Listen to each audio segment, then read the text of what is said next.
y la sustancia blanca medio, pero también tiene núcleos grises en el centro, ¿no? Y estos núcleos se llaman así: el núcleo dentado, el núcleo globoso y emboliforme, que se lo denomina interpósito, y el núcleo fastigio. Ahí ustedes pueden ver el fastigio en el medio, núcleo de pecho también se lo llama, el núcleo dentado, que es el más grande, y los núcleos globosos y emboliformes, que son pequeñitos, y los dos forman el núcleo interpósito, ¿ya? Y también les he hablado de las vías eferentes cerebrosas, ¿no? Eferentes quiere decir que van desde el cerebro hacia otro lado, ¿no? Y entonces les he hablado de la vía interpósito rúbrica, que va desde los núcleos interpósitos, como soy emboliforme, hasta el núcleo rojo, ¿ya? Hasta el núcleo rojo contralateral. Estos influencian en la actividad motora homolateral. Entonces, la primera vía era esta que les he mostrado, interpósito rúbrico.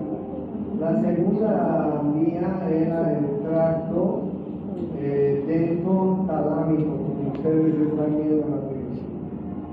Tracto dento-talámico que va desde el núcleo dentado hasta el núcleo lateral del tálamo contralateral, y luego hacia la corteza, y luego hacia la corteza motora contralateral también. ¿Sí? Miren ustedes, así es. Influencia también en la actividad motora. También les hablé del tracto fastigium vestibular,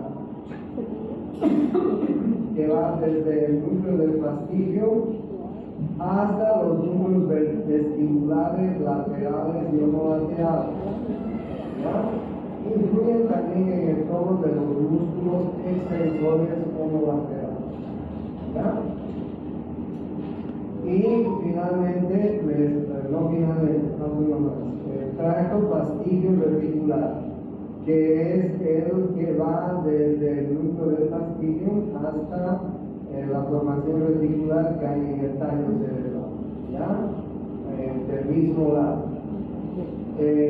También influyen en el tono muscular. Entonces yo les decía, el resumen de esto es este, ¿no?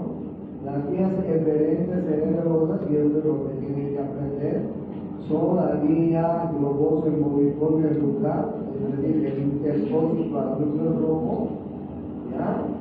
El origen está en el núcleo interpósito, globoso y emboliforme. El destino es el núcleo rojo contralateral y influencia en la actividad motora ipsilateral. Ipsilateral quiere decir del mismo lado. El segundo es el dento-talámico, que va desde el núcleo dentado hasta el núcleo ventral lateral del tálamo y luego a la corteza motora. Influencia en la actividad también motora ipsilateral.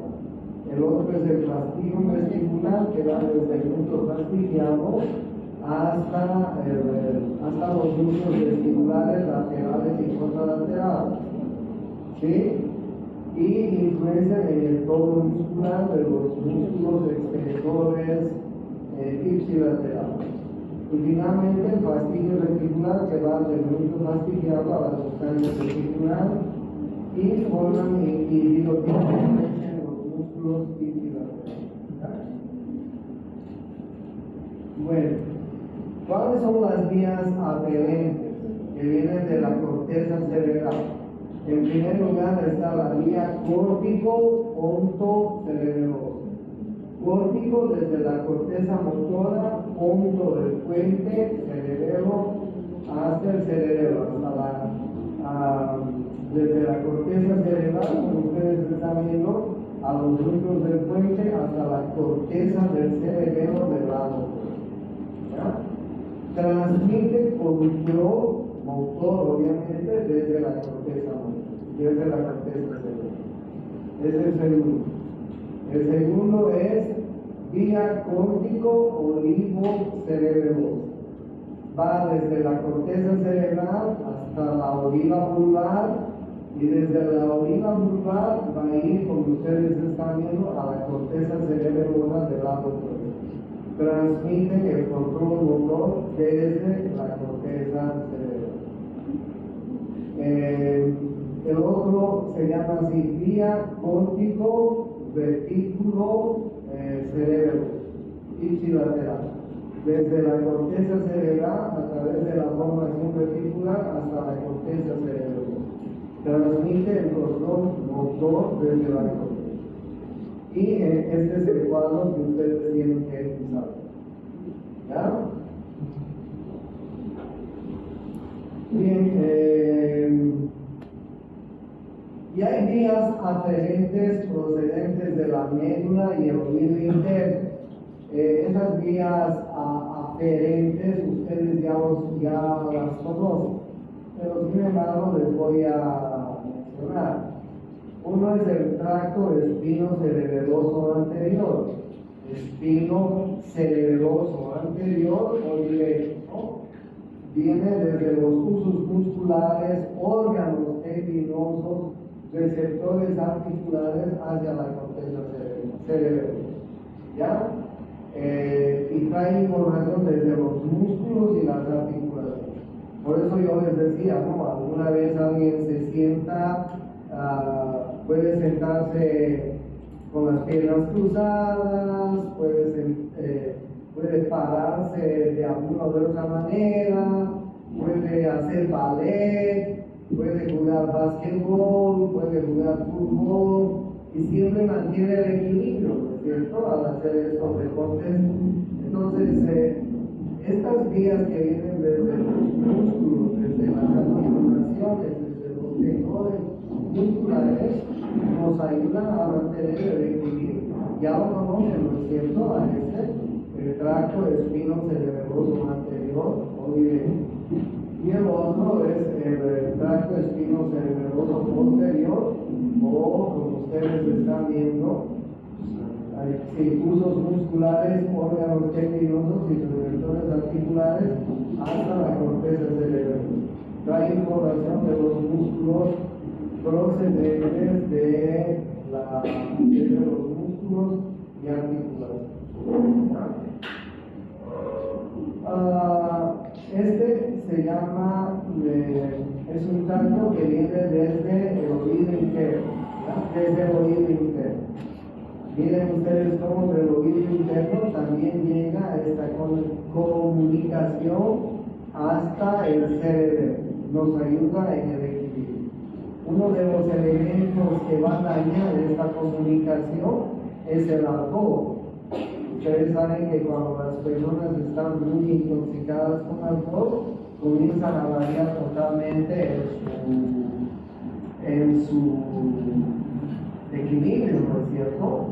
Entonces, ¿por qué? Porque el oído interno está bien conectado con el cerebro. Son dos vías de conexión que mantienen el equilibrio de nuestro organismo. ¿Ya? Bueno, eso es todo en cuanto les quería mostrar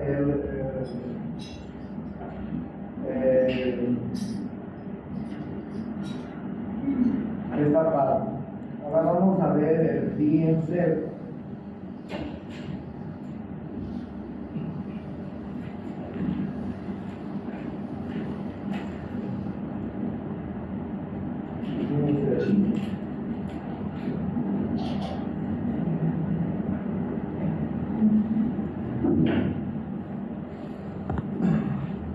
Esta es la parte complicada porque en el diencéfalo está el cerebro medio, también se le llama, y está formada por varias formaciones que hay en el cerebro medio, sobre todo núcleos que tienen conexiones importantes.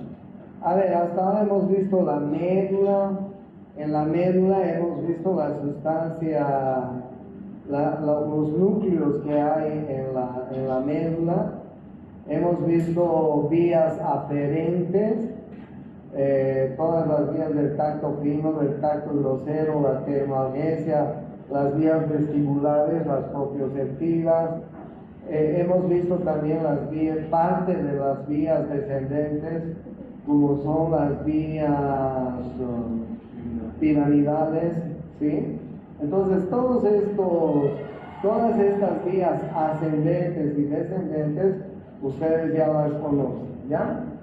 Hemos visto la médula, entonces hemos visto el tallo cerebral, hemos visto el cerebelo, estamos conociendo el cerebro, nos falta todavía el cerebro, pero ya estamos conociendo sus fisuras, sus circunvoluciones, etc.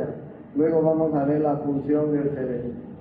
Y ahora nos falta el diencéfalo.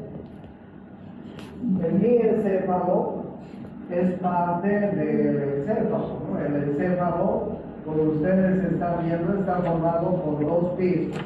Un piso inferior que está formado por el tallo cerebral, tronco encefálico también, formado a la vez por mesencéfalo, protuberancia y bulbo raquídeo, y el cerebelo, ¿ya?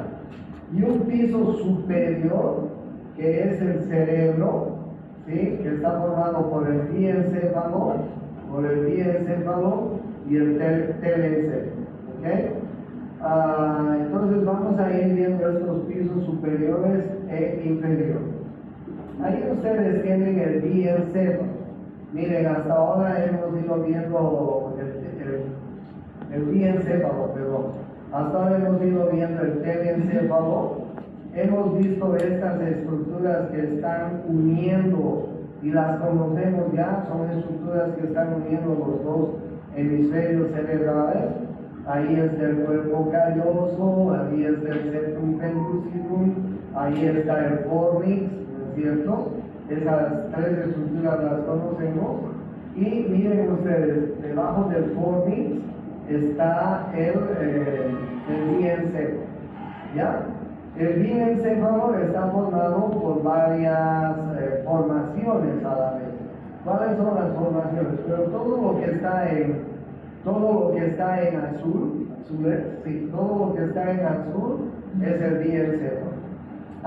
Ustedes pueden ver en primer lugar rodeando, ahí miren, está el tálamo.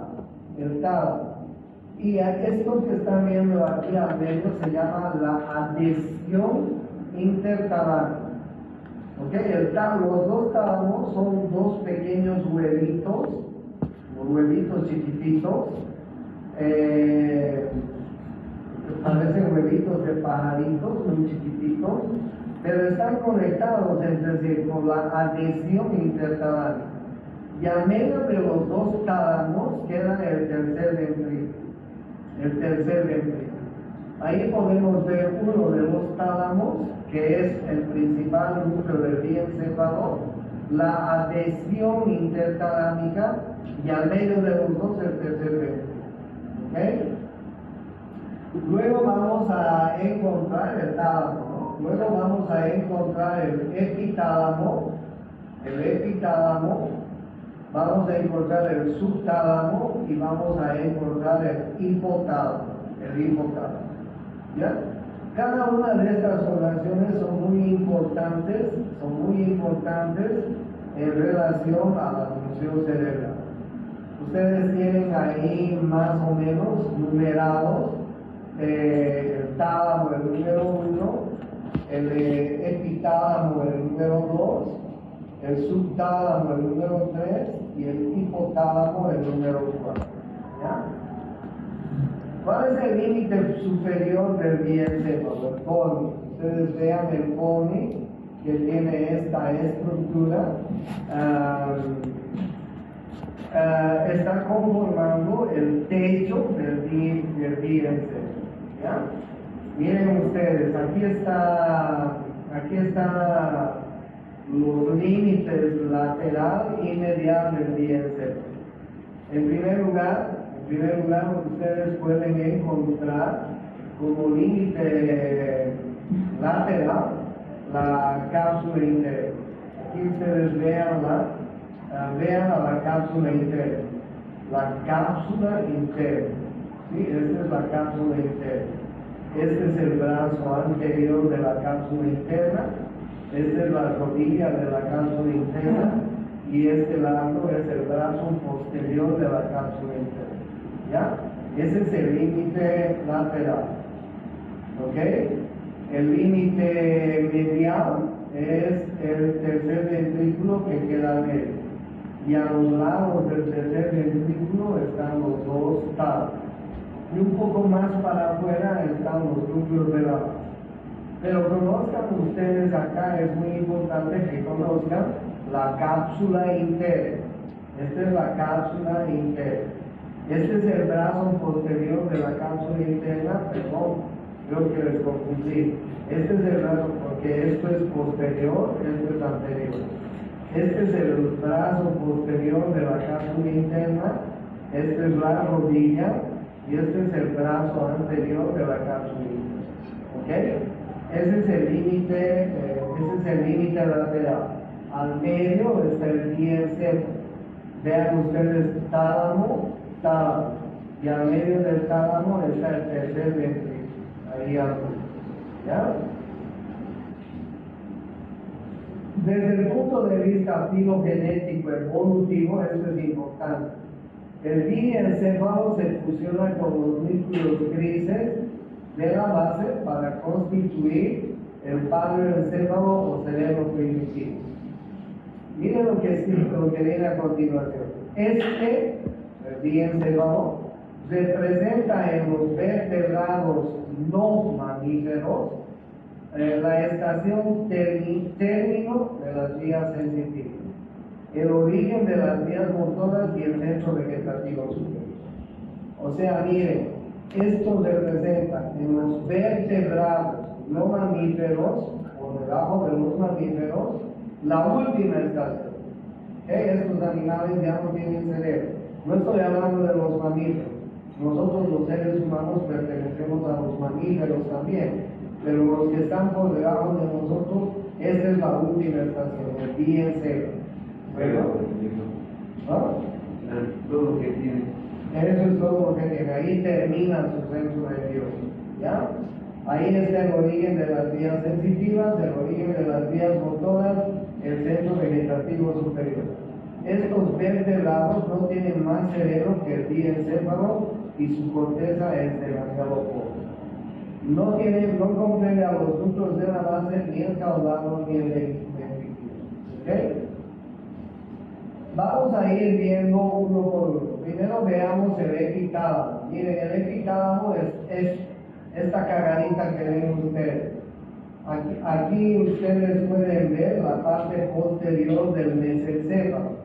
Acuérdense que en la parte posterior del mesencéfalo están los colículos, ¿no? El colículo superior y su brazo, y el colículo inferior y su brazo. ¿Se acuerdan, no? En el mesencéfalo, ya. Encima de los dos colículos, superior e inferior, está esta cagadita que se llama la epífisis. La epífisis. Glándula pineal también se la conoce. La glándula pineal. ¿Ya? La glándula pineal es muy importante porque la glándula pineal fabrica una hormona que se llama la melatonina. Y la melatonina es la hormona del sueño. ¿Okay? Cuando nosotros despertamos en la mañana, despertamos con un buen nivel de cortisol. ¿Ya? Miren cómo es en la mañana. Digamos, despertamos a las 6 de la mañana. 6, 7 de la mañana. A las 6 de la mañana está nuestro límite de cortisol así elevado. A medida que va pasando el día, el cortisol va disminuyendo. En la noche, 8, 9, 10 de la noche, ya está en su más mínimo nivel. ¿Ya? Y tenemos otra hormona que se llama la melatonina, que en la mañana está en su punto más bajo y a medida que va pasando el día va elevándose de a poco, de tal manera que en la noche La melatonina 8, 9, 10, 11 de la noche ya está en su máximo nivel. ¿Sí? La melatonina es la que nos obliga a descansar, nos obliga a dormir, es la hormona del sueño. Y es además la que mantiene el ciclo circadiano en el ser humano. Es decir, el ciclo circadiano tiene mucha influencia con la luz, la melatonina. O sea, si no hay luz, pues se eleva, como ustedes están viendo. La glándula pineal es una estructura pequeña unida al diencéfalo por su tallo, contiene unas células gliales y secretoras especializadas llamadas pinealocitos. Estos últimos secretan melatonina. La glándula pineal posee el ritmo circadiano influido por la luz. Posee vías de conexión con la retina no totalmente establecidas. Es más activa durante la oscuridad. ¿Ok? La melatonina inhibe la liberación de hormona gonadotrófica por parte del lóbulo anterior de la hipófisis, inhibiendo así la maduración de los espermatozoides y ovocitos. También es importante la regulación de los ritmos circadianos y se lo considera como un potente antioxidante. Ustedes han visto el trabajo de los pilotos de aviación y de las azafatas, han debido ver, ¿no es cierto? Muchos hemos tenido esa oportunidad de viajar. ¿Cuál es el horario en que tienen que atravesar los vuelos transatlánticos, por ejemplo? Imagínense que salimos de aquí de Santa Cruz y nos vamos a España, a Madrid. ¿En qué horario va a ir ese avión? En la noche. Sí, en la noche. ¿En qué horario vienen de allá? En la noche también. O sea, pilotos y azafatas cambian su ciclo circadiano.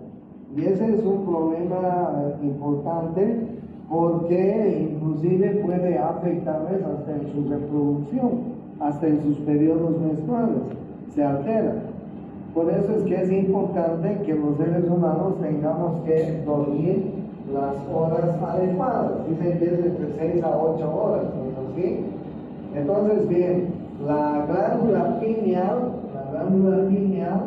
o pituitaria también se llama, glándula pineal o epífisis, perdón, ahí ustedes lo están viendo en la figura. Esta es la encargada de secretar melatonina. No se van a confundir con la melanina. La melanina es la glándula que da la coloración a la piel. La melatonina es la glándula que produce sueño, que nos produce el ciclo circadiano. ¿Ya? Entonces, bien, estamos viendo el epitálamo. Una de las principales, de los principales órganos que tenemos en el epitálamo es la glándula pineal. ¿Ya? Esto es importante.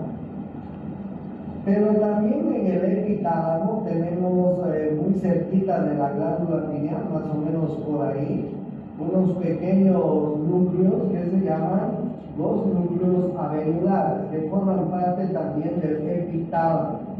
¿Ya? Pequeño grupo de neuronas situado por dentro de la superficie posterior del tálamo. Reciben afferencias del sistema límbico provenientes del núcleo libre del hipocampo. Sus fibras eferentes se dirigen al mesencéfalo, específicamente al núcleo interpeduncular, al techo y a la formación reticular y el tálamo. Se cree que es un centro de integración de las vías olfatorias, viscerales y somáticas. ¿Okay?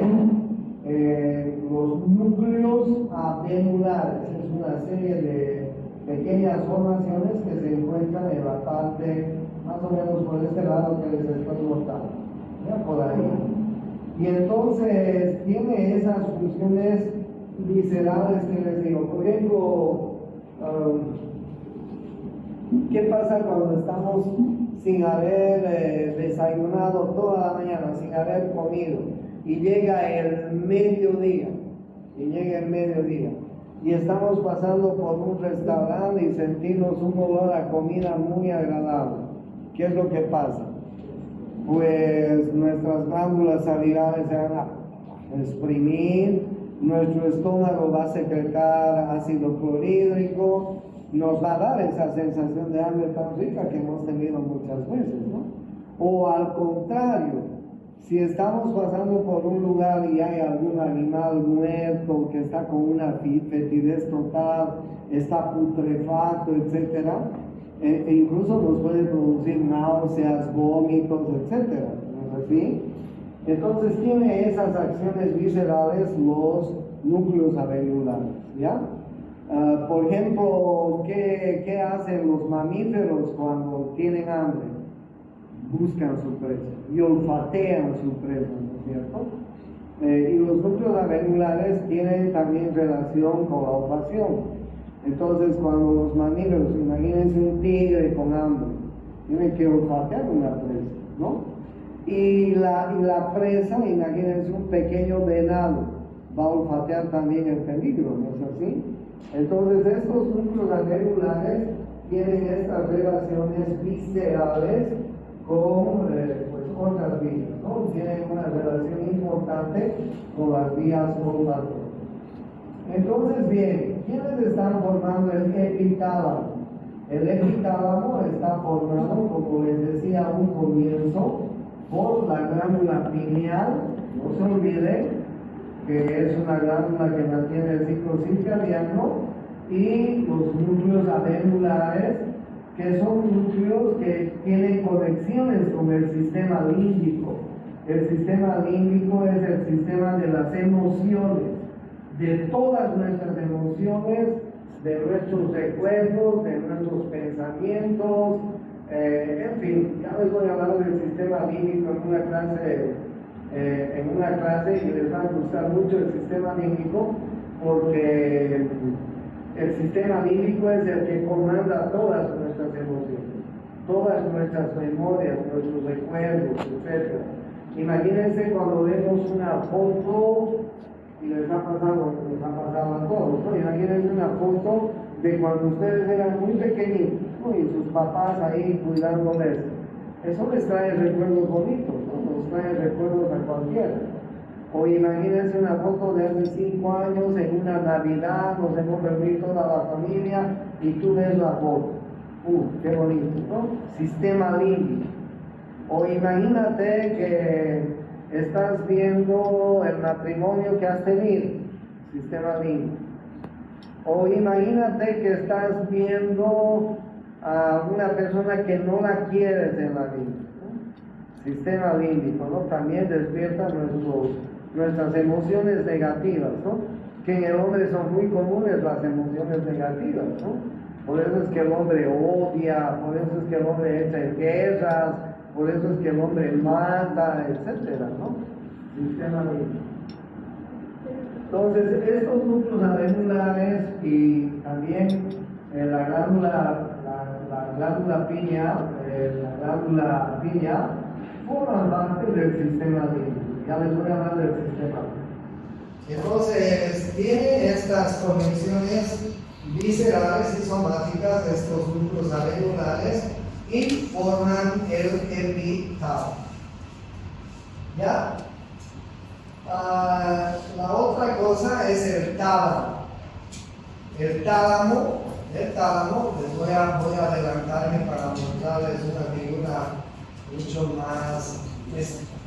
mucho más importante para que la comprendan. Por favor, saquen la boca de esto. El tálamo, miren, tiene una lámina medular media en forma de Y, ¿ya? Lámina medular media, miren ustedes, esta es la lámina medular media, ¿ya? Y además aquí ustedes pueden ver el adesio intertalámico, la adhesión intertalámica. Es una formación que une los dos talos. Miren esta lámina medular interna que les decía que tiene la forma de una Y. Divide al tálamo en 4 partes, en 3 partes claras, pero hay una cuarta parte más del tálamo. Una se llama el grupo anterior del tálamo, ahí ustedes están viendo pintado de rojo, o grupo anterior. Pintado de azul está el grupo medial del tálamo. Pintado de rojo está el grupo lateral del tálamo. Y el grupo lateral del tálamo se divide en 2 pisos. Un piso superior, donde ustedes pueden apreciar algunos núcleos ya de este grupo lateral. Por ejemplo, ahí pueden ver el núcleo lateral dorsal, el lateral posterior, y un grupo de núcleos inferior, el ventral posterior lateral, el ventral inferior, el ventral lateral y el ventral anterior. ¿Ya? ¿Qué núcleos conocemos nosotros? El ventral. Sí, ok. Ya, muy bien. Aquí nos vamos a encontrar a esos grupos. Al ventral posterior lateral del tálamo y al ventral lateral medial del tálamo. Aquí los vamos a encontrar en este grupo de núcleos. ¿Ya? Este es el grupo nuclear anterior, este es el grupo nuclear medial, este es el grupo nuclear lateral, que tiene una gran conexión con las vías sensitivas. Este es el pulvinar del tálamo, este es el pulvinar del tálamo, este núcleo posterior. Y debajo del pulvinar del tálamo tenemos 2 pequeños núcleos. Miren, el 1 y el 2.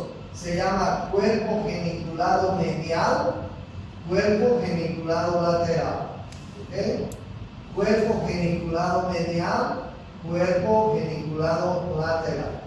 Bueno, ¿Cómo se llama esa zona?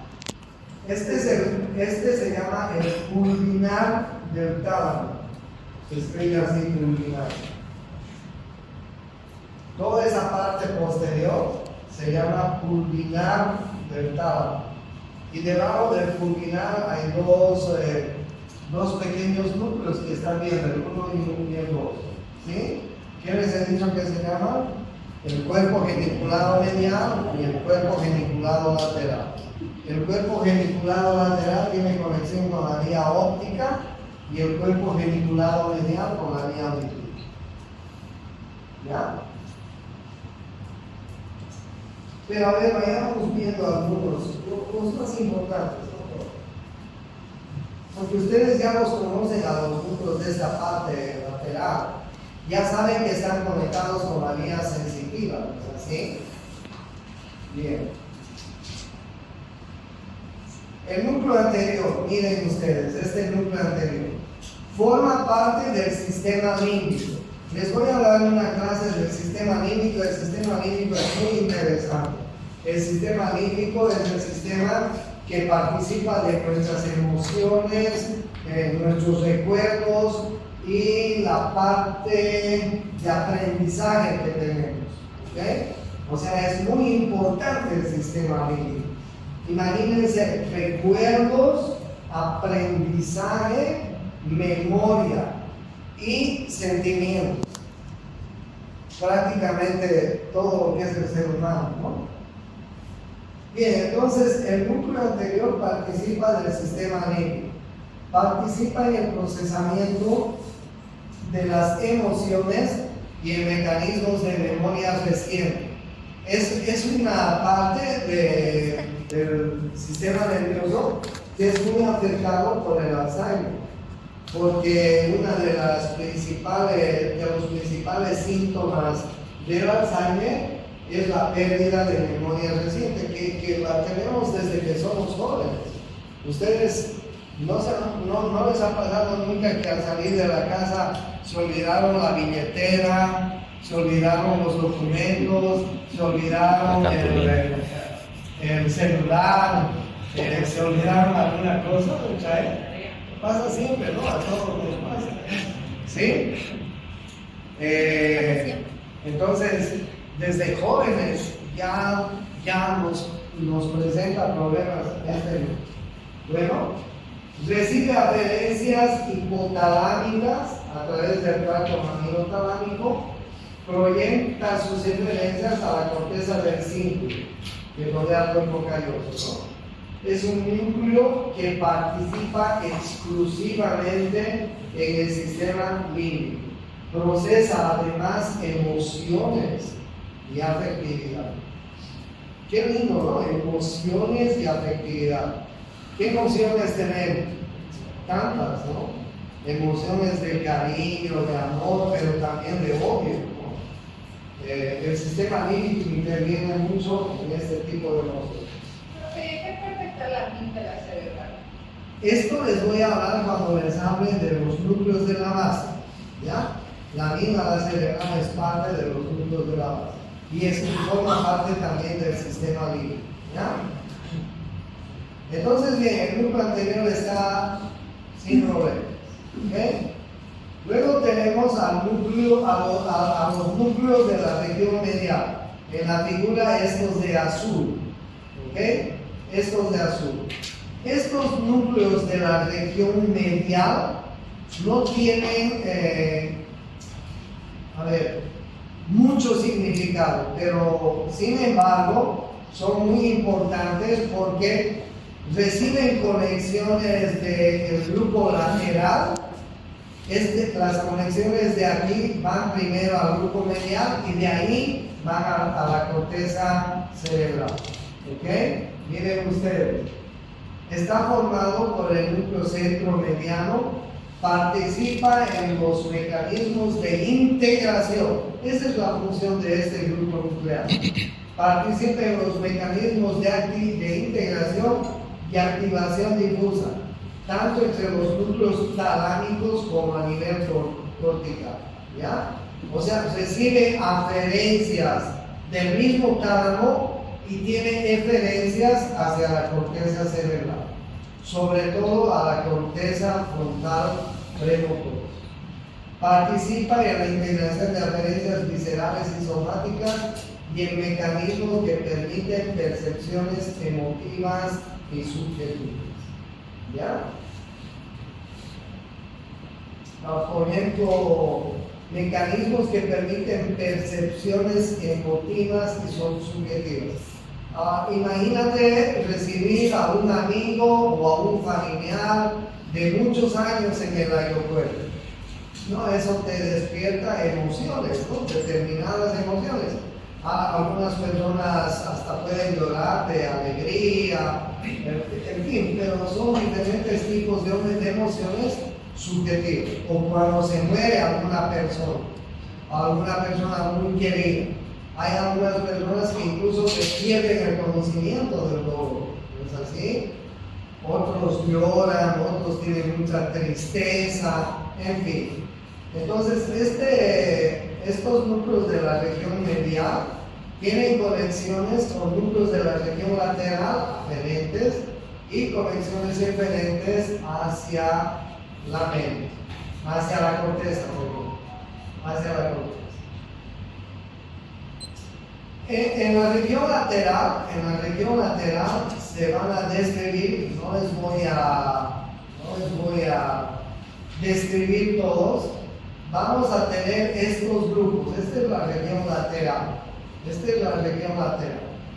Y como yo les he dicho, en la región lateral tenemos dos tipos de grupos nucleares. Unos que están en el piso superior, más medial si quieren, y otros que están en el piso inferior, más lateral si quieren. ¿Ya? Y estos núcleos están conectados fundamentalmente con las vías sensitivas. ¿Ok? Ya conocemos algunos núcleos de ellos, así que no quiero hacer mucho énfasis en esto, porque ya les he enseñado estos núcleos que están conectados con las vías sensitivas. ¿Ya? Finalmente, el pulvinar del tálamo es otro grupo de núcleos que están localizados con el sistema límbico. ¿Ya? Y para terminar, los dos cuerpos geniculados, el cuerpo geniculado lateral y el cuerpo geniculado medial, que están conectados con la vía óptica el primero, con la vía auditiva el segundo. Y listo, eso es el tálamo. ¿Ya? Bien, ustedes pueden ver cómo del tálamo salen conexiones corticales prácticamente a todo el cerebro. Ya, a todo el cerebro. O sea, el tálamo es una estación de conexión, de asociación muy importante con las diferentes estructuras del sistema nervioso. ¿Ya? Miren ustedes las funciones del tálamo. El tálamo nervioso central a través de interconexiones entre sus diferentes núcleos. El patrón de información resultante es distribuido a otras partes del sistema nervioso, referente a la corteza cerebral. Las conexiones que establece el tálamo son siempre del mismo lado, ipsilaterales. No existen conexiones directas con la corteza del lado opuesto. ¿Ya? Parte de las funciones. ¿Qué ipsilateral? Del mismo lado, ipsilateral, y contralaterales del lado opuesto. El tálamo procesa e integra fundamentalmente tres tipos de información. Miren ustedes. Información sensitiva, que ustedes ya la conocen, ¿no? Tacto fino, tacto grueso, termoamnesia, vía propioceptiva, etc. ¿Ya? Información motora voluntaria, proveniente de los núcleos de la base y del cerebelo. ¿Ya? Entonces tiene conexiones de orden motora, porque muchas de las vías vienen desde el cerebelo e inclusive de los núcleos de la base hacia la corteza cerebral, pero pasan primero por el lado. Información afectiva ligada a las emociones, porque yo les he dicho que algunos núcleos del tálamo están en relación con el sistema límbico, y por eso tienen información afectiva ligada a las emociones. ¿Ya? Los núcleos intralaminares están vinculados con la formación reticular del caño cerebral, y a través de estos controlan el nivel de actividad de la corteza y de la conciencia. Su posición estratégica les permite controlar el nivel de actividad de la corteza cerebral. Pueden incluir en los niveles de conciencia y en estado de alerta de un individuo. ¿Okay? Miren qué importante el tálamo. ¿Ya?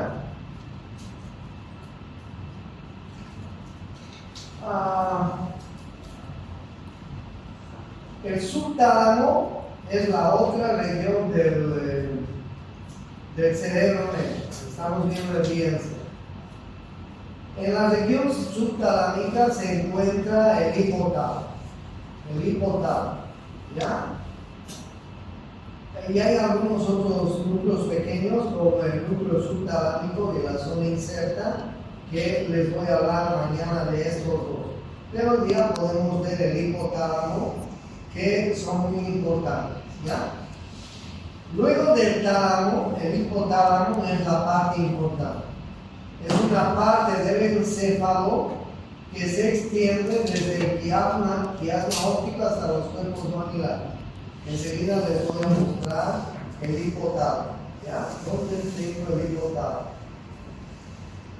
Este es el hipotálamo. Miren, todo esto es el hipotálamo. Aquí estaba el tálamo, el epitálamo, aquí está el subtálamo y aquí está el hipotálamo. El hipotálamo es una región que se divide en varios grupos, como ustedes están viendo, y tiene una conexión muy importante, como ustedes están viendo, con la hipófisis fundamentalmente. ¿Ya? En el hipotálamo vamos a encontrar una serie de núcleos, como ustedes están viendo. El núcleo en la región medial y en la región lateral. Tiene dos regiones. Y en la región medial, miren ustedes los núcleos que vamos a encontrar. Y en la región lateral, miren ustedes los núcleos que vamos a encontrar. ¿Ok? No creo que nadie les pregunte cuáles son los núcleos de la región medial o lateral del hipotálamo, pero se los doy para su información correspondiente. Pregunta de examen. Bueno, bien. Entonces el hipotálamo tiene líneas de conexión. Una línea de conexión con la hipófisis, miren ustedes, es una conexión muy directa que tiene con la hipófisis. ¿Ya? Y tiene otras conexiones. Les voy a dar un ejemplo para que se den cuenta. Por ejemplo, el ovario. Imagínense que este sea el ovario. El ovario tiene dos mitades de ciclo, ¿no? Tiene un ciclo menstrual y la primera fase del ciclo menstrual se llama la fase folicular. La fase folicular. ¿Ok? La segunda mitad del ciclo menstrual se llama la fase luteínica o lútea si quieren. En la primera fase del ciclo menstrual hay un folículo que agarra un pequeño ovocito y lo va a ir madurando a un óvulo maduro, ¿no? Ese ovocito se va a ir rodeando del folículo. Primero va a ser un folículo primario, después va a ser un folículo secundario, después va a ser un folículo de degrado y en el día 14 se va a liberar y se va a romper y lo va a liberar al óvulo, ¿no es cierto? ¿Qué pasa después del día 14? Ese folículo que queda en el ovario se va a convertir en cuerpo lúteo. En cuerpo lúteo, cuerpo albicans y así sucesivamente. Ese es el periodo menstrual. ¿Ya? En la primera mitad del ciclo, el ovario produce una hormona que se llama los estrógenos. Y en la segunda mitad del ciclo, el ovario produce otra hormona, el cuerpo lúteo, que se llama ¿qué? La progesterona. ¿Ya? Pero este ovario está comandado por dos hormonas que fabrica la hipófisis, el lóbulo anterior de la hipófisis, este que está pintado de rojo. Una se llama la folículo estimulante y la otra se llama la luteína. La hormona folículo estimulante va a actuar en la primera mitad del ciclo, ¿sí? Y la hormona luteinizante va a actuar en la segunda mitad del ciclo. Estas hormonas, las dos hormonas, son fabricadas por la hipófisis. Pero bien, encima de la hipófisis está el hipotálamo. Y el hipotálamo va a fabricar unos factores liberadores de la FSH y el factor liberador de la LH. ¿Okay? Se llama así porque en el inglés es releasing factor. El releasing factor de la FSH y el releasing factor de la LH. O sea, si el hipotálamo no fabrica los factores liberadores, la hipófisis no va a fabricar ni FSH ni LH. ¿Ok? Entonces miren ustedes la relación que tiene el hipotálamo con la hipófisis y la hipófisis con los ovarios. Lo mismo sucede con el testículo. Imagínense que sea el testículo. De la misma manera, la FSH actúa en el testículo sobre unas células que se llaman las células de Sertoli. ¿Ya? Estas células son las encargadas de madurar los espermatozoos a espermatozoides. Y la LH actúa sobre las células de Leydig. Las células de Leydig son las fabricadoras de testosterona en el varón. Pero miren ustedes este ciclo que hay neuroendocrino. Lo mismo sucede con la tiroides. La tiroides fabrica hormonas tiroideas, la triiodotironina, la tetraiodotironina.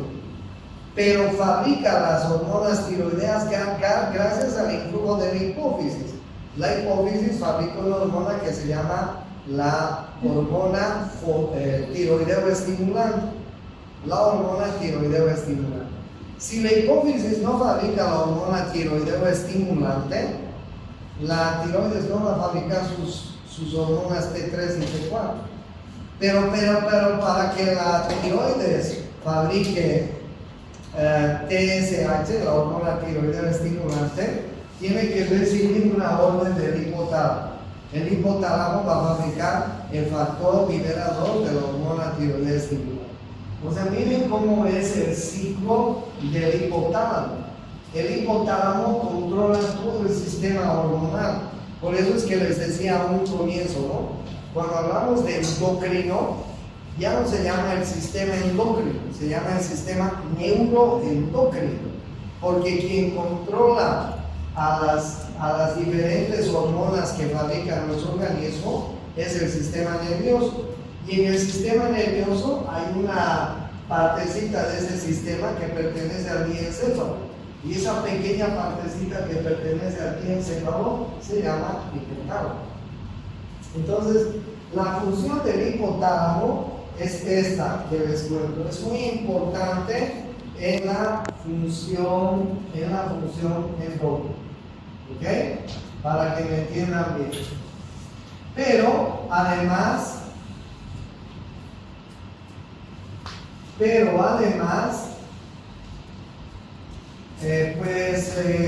hipotálamo tiene otras funciones. A ver si puedo mostrarles. Por favor, ahí está. Estas son las funciones del hipotálamo. Control autónomo, control endocrino, neurosecreción, regulación de la temperatura, chicos. Está el centro de la temperatura en el hipotálamo. Regulación de la ingesta de alimentos y agua. Emoción y conducta control de los riesgos circadianos. ¿Ya? Entonces, miren ustedes, las hormonas reguladoras del hipotálamo, los factores liberadores de los cuales les hablé, controlan todas las hormonas que va fabricando la hipófisis y que tienen funciones importantes en nuestro organismo, como les estoy contando. El hipotálamo libera todos estos factores liberadores. La hipófisis fabrica todas estas hormonas gracias a estos factores liberadores. Y el resultado funcional es ese. Ahora bien, ¿qué pasa si, por ejemplo, la tiroides no está fabricando T3 y T4? ¿Sí? Le va a comunicar vía sanguínea al hipotálamo. Le va a decir, oye, hipotálamo, no seas jodido, no estás fabricando factor liberador. Y esta pobre paciente no está fabricando su T3 y su T4 y está con hipotiroidismo. Así que deja de poder fabricar factor liberador y dile a la hipófisis que fabrique hormona tiroideo estimulante. ¿Entienden? Hay esa comunicación entre las diferentes glándulas con el hipotálamo. Lo mismo pasaría acá. Si este ovario, si este testículo no estarían fabricando estas hormonas, estrógeno, progesterona o testosterona, le llamarían al hipotálamo y le dirían, oye, por favor, no seas jodido, fabrica factor liberador para que la hipófisis fabrique FSH y LH. para que nuestro pobre paciente tenga niveles hormonales adecuados. Entonces miren ustedes cómo hay esa conexión, ese feedback, así se llama, ¿no? Esa retroalimentación, y el hipotálamo tiene mucho que ver en el control hormonal que hay en las personas. Pero no se olviden, además de este control hormonal, que el hipotálamo también regula otras funciones importantes, ¿no? Regulación de la temperatura, de la ingesta de alimentos y de la... Por ejemplo, la bulimia, la anorexia, son enfermedades que pueden estar ligadas al hipotálamo. ¿Ya? Porque el hipotálamo regula también la emoción, la conducta. ¿Se dan cuenta del hipotálamo? ¿Qué funciones más importantes tiene? ¿Se dan cuenta qué funciones tan importantes tiene el hipotálamo con la parte endocrina? ¿Se dan cuenta las funciones del tálamo? ¿Se dan cuenta las funciones del epitálamo, de la glándula pineal? Entonces, todas estas glándulas, o digo, estas partes del diencéfalo que les he mencionado hasta ahora, forman el diencéfalo. Y el diencéfalo tiene un control muy importante, en las emociones, en la memoria, en el aprendizaje, también tiene estas otras conexiones con la parte sensitiva, con la parte motora, con la parte endocrina, con la temperatura, con la regulación del hambre, con la regulación de la sed, etc. ¿Ya? Esto es el diencéfalo, a grandes rasgos. ¿Tienen alguna pregunta? Sí. ¿Dónde está?